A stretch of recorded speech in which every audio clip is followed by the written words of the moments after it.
Erfenis vanaand. Die regering gryp in om die brandstofstygings effens te versag, maar motoriste se sakke word steeds erg geruk. Wetstoepassers op hoë gereedheid op paaie met verkeer wat na verwagting aansienlik gaan toeneem. En die KAK&K kyk terug op 30 jaar van groei.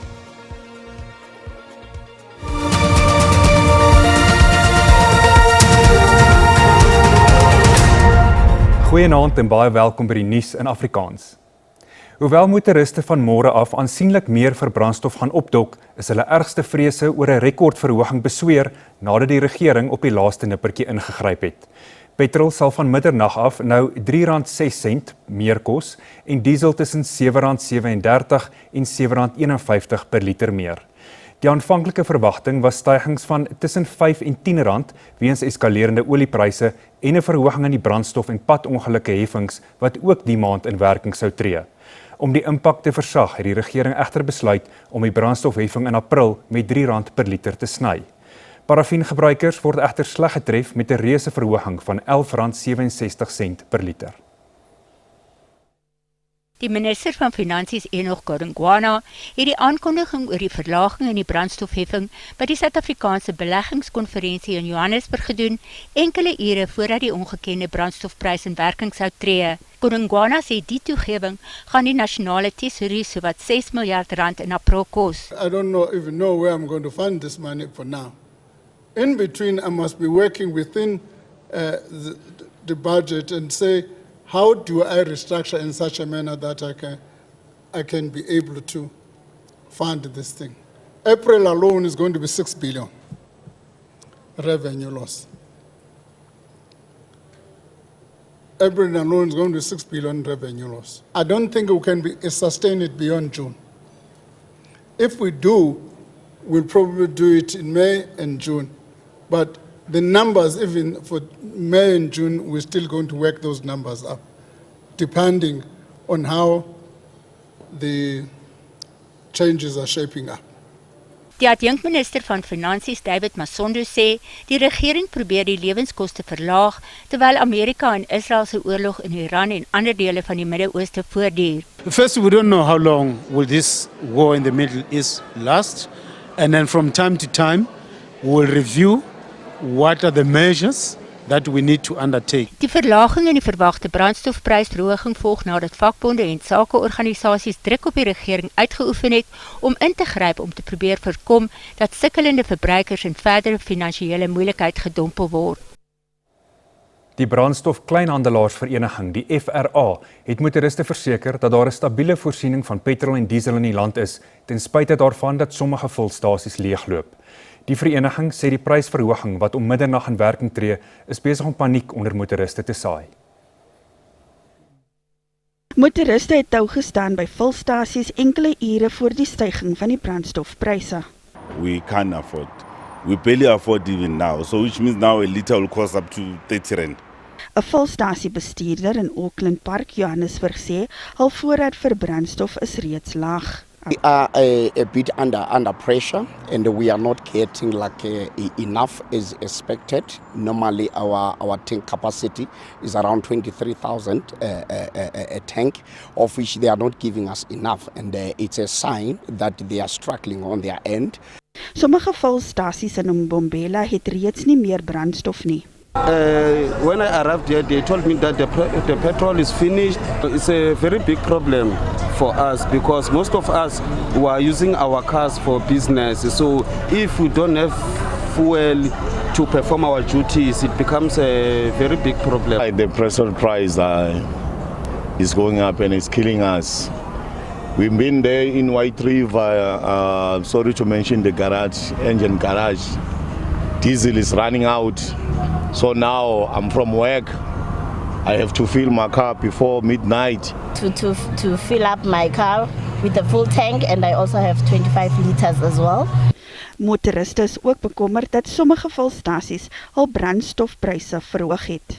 We don't have a place when we can go to complain because we hear from the media the diesel price gonna go up tomorrow, but it's already the other filling station has already put the money. Intussen het die taxiverenigings in Taco pendelaars gevra om kalm te bly. We just talked about it last week partially, but now since we have seen that it's digging too much on our pockets, automatically we have to go back to the association. Maar volgens die brandstofkleinhandelsvereniging is daar geen rede tot kommer nie, aangesien daar genoeg brandstof in land is. So far, the county has been stable on product supplies, and what really has been causing the shortages in some of the stations has really been the fact that they've been panic buying, mainly, pushed by social media, and that was not factual at all.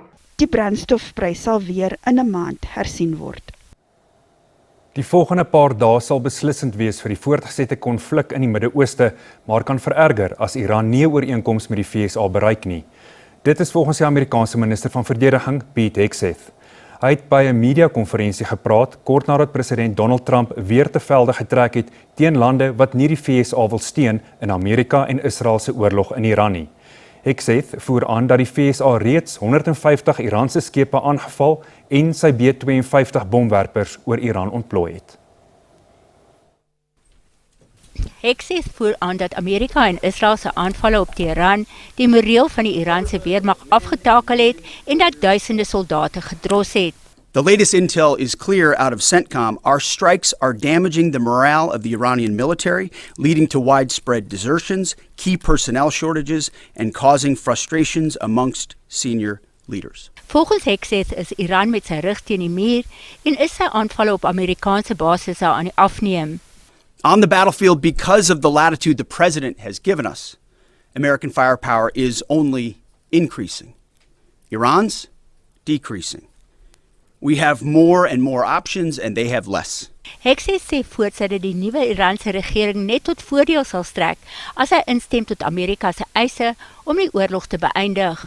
This new regime, because regime change has occurred, should be wiser than the last. President Trump will make a deal he is willing, and the terms of the deal are known to them. If Iran is not willing, then the United States War Department will continue with even more intensity. Intussen het president Trump weer sy sosiale platform gebruik om Brittanje en ander lande te roskam en te dreig dat die VSA hulle nie sal help as hulle hulp nodig het nie. Hy het lande wat nie die VSA en Israel ondersteun nie, aangemoedig om Amerikaanse olie te koop of self na die straat van Hormuz te gaan en net die olie op olietankeskepe in die gebied af te vat. Volgens die Iraanse mediese organisasie die Red Crescent is duisende mense reeds dood sedert die oorlog net meer as 4 weke gelede begin het en is minstens 290 gesondheidsinstellings en 600 skole vernietig. Qatar sê internasionale bondgenote en streekstate moet kollektief 'n besluit neem oor die toekoms van die straat van Hormuz sodra dit beveilig is. Dit volgens Qatar se woordvoerder vir buitelandse sake, Majed Al-Ansari. Die straat van Hormuz word steeds deur Iran geblokkeer. Al-Ansari sê die straat van Hormuz word deur alle lande in die Golfstreek gebruik en kan nie deur slegs een land beheer word nie. Right now, the Strait of Hormuz is closed due to a military operation. And therefore, we are not willing now to discuss what that means for the future of the strait. The future of the strait is something for all the region and the international partners to decide collectively. One party cannot decide this on their behalf. This is not a channel that goes through the territorial waters or lands of one country. This is a strait that we all share in. And therefore, this is a collective decision to be had after this escalation has ended and after security has been re-established in the region. Hy waarsku ook teen aanvalle op burgerlike infrastruktuur en sê golfstate is afhanklik van die ontsouting van seewater vir geskikte drinkwater en dat aanvalle menselewens in die streek bedreig. Iran het vandag 'n Kuwaitse Brent ru-olie tanker by Dubai met 'n hommeltuig aangeval wat aan die brand geslaan het. Die brand is onder beheer gebring sonder enige olielekkasie of bemanning wat beseer is. 'n Gedeelte van die vaartuig is egter beskadig. Iran het die aanval, die jongste van handelsvaartuie in die straat uitgevoer ondanks 'n dreigement van Amerika se president Donald Trump dat die VSA Iran se energiesentrale sal uitwis as Iran nie tot 'n vredesooreenkoms instem en die straat van Hormuz heropen nie. Iran het gister die voorstelle as oordrewe, onrealisties en nie logies nie beskryf. Die Withuis hou vol Trump wil 'n ooreenkoms met Iran bereik om die straat van Hormuz te heropen voor Trump se sperdatum van 6 April. Ons het nog nuus in Afrikaans net hierna, bly gerus ingeskakel.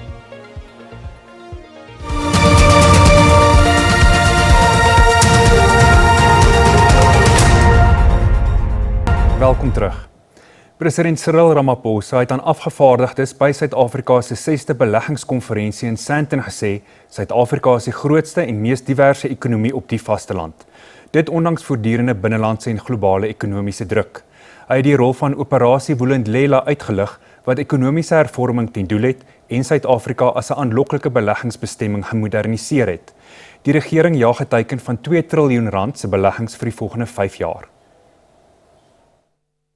We set up a facility, a structure that we call Operation Vulindlela, meaning to open the way in isiZulu, one of our 12 languages.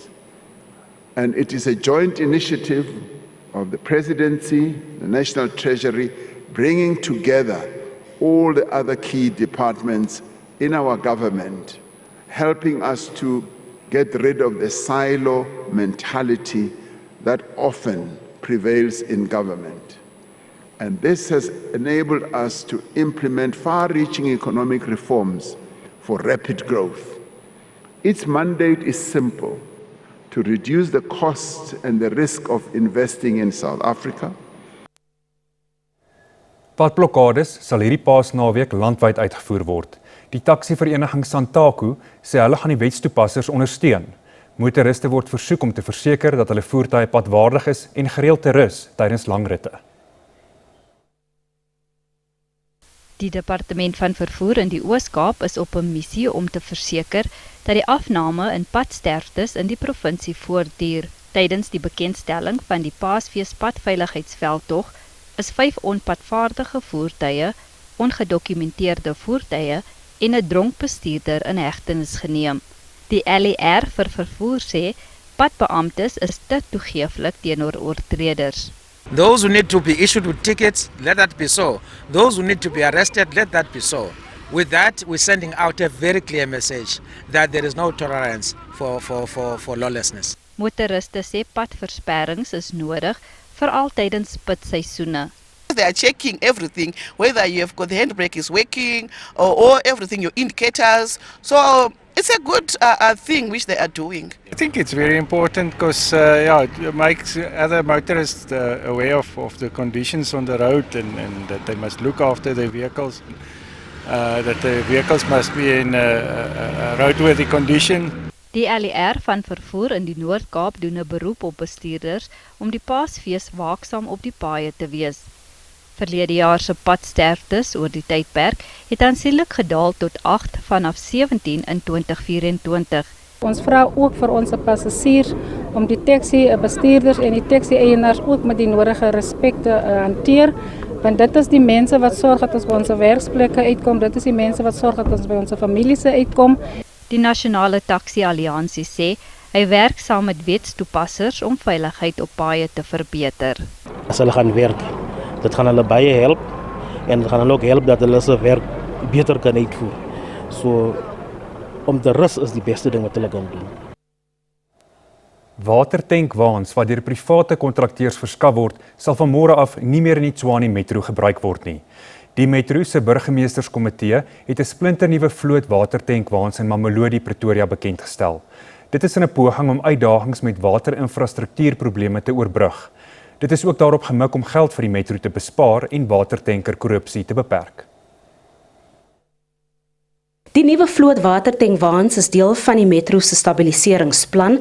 Met 23 opgeleide bestuurders sal dit water voorsien aan gemeenskappe in Hammanskraal en sekere gebiede van Soshanguve. From the 1st of April, we are moving 100% to city-led water tankering. There won't be any service providers that will be providing water for the city. As 'n veiligheidsmaatreël het Tshwane R126 miljoen begroot vir noodprivaat watertankwaans. Die metro het besteding op watertankwaans van meer as R600 miljoen tot sowat R126 miljoen besnoei. We've 13 in service today and the remaining 2 to be deployed next month.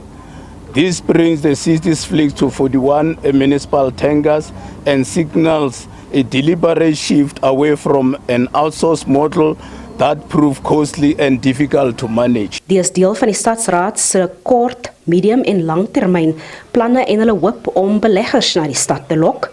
These tanks mustn't come here permanently, so you must have a solution where our pipes are entering through our houses. Tshwane het meer as 500 informele nedersettings met geen tot beperkte waterinfrastruktuur. They must prioritize of formalizing the squatter camps. The squatter camps, they cost a lot of money for the government. We spend over 600 million from human settlement for the provision of water only. We spend 100 million on sanitation. Therefore, we want to make sure that we bring alternatives that will respond to curbing this overspending. Altesaam R20 miljoen word begroot vir ekstra watertankwaans en R100 miljoen om waterpype te vervang. Patricia Versaghi, SAK nuus in Pretoria.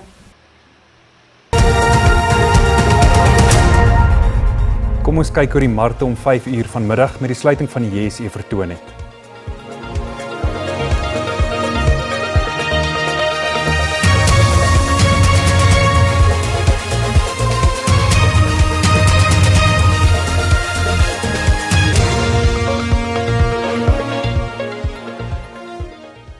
Bly gerus by ons is net na die reklamebreek terug.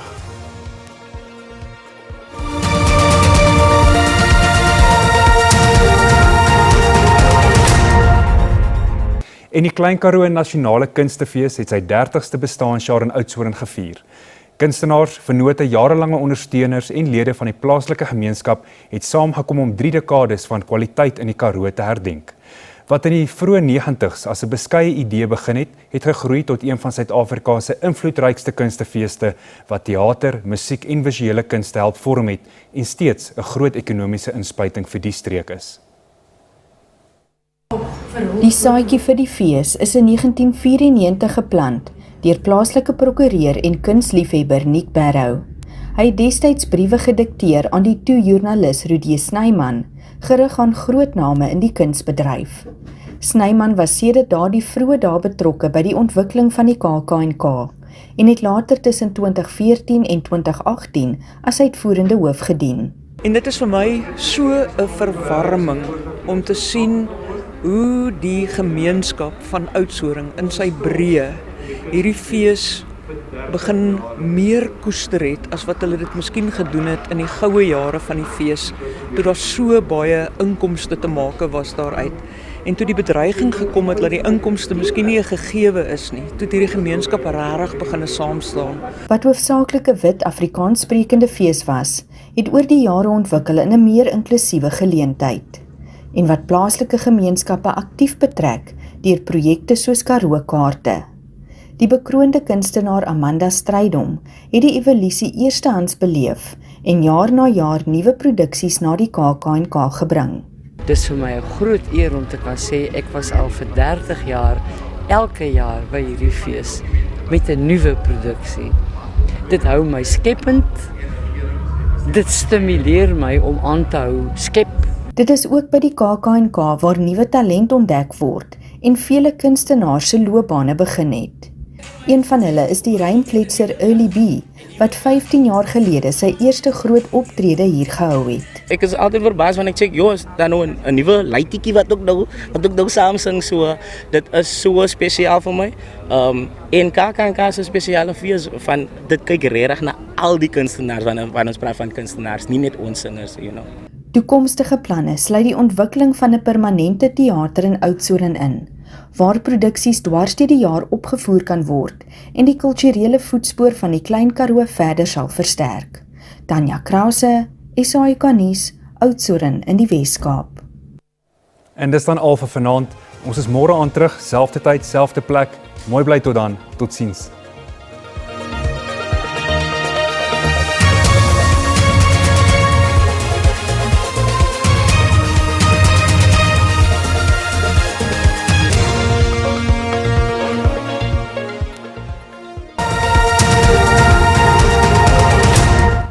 Dis tyd vir die weer. Goeienaand. Welkom. Vandag is 60% kans vir reën in dele van Noordwes, Limpopo, Gauteng en dan ook in dele van Mpumalanga. Vir môre 30% kans vir reën met bewolkte toestande oor groot dele van die land. Dan sien ons môreoggend miskolle langs die ooskus en dan langs die weskus. Vir vandag is daar 'n waarskuwing uitgereik vir die ewige donderbuie wat verwag word in dele van Noordwes, Limpopo, Gauteng en dan ook in dele van Mpumalanga. Kom ons kyk nou na ons minimum en maksimum temperature. Ons begin in Gauteng, Pretoria 17:27, Johannesburg 'n maksimum van 26 en Carletonville 15:25. In Limpopo, Messina 'n maksimum van 30, Tabazimbi 16:31 en Phalaborwa 19:32. Mpumalanga, Mashishing 13:28, Ermelo 'n maksimum van 29 en Imalahleni 14:28. KwaZulu-Natal, Vryheid 17:29, Richards Bay 'n maksimum van 31 en Kokstad 13:28. In die Oos-Kaap, Kumane 'n maksimum van 31, Mthatha 16:33 en Gqeberha 19:31. In die Wes-Kaap, enkele buie en donderbuie, Beaufort Wes 20:35, Hermanus 17:23 en dan Mosselbaai 18:24.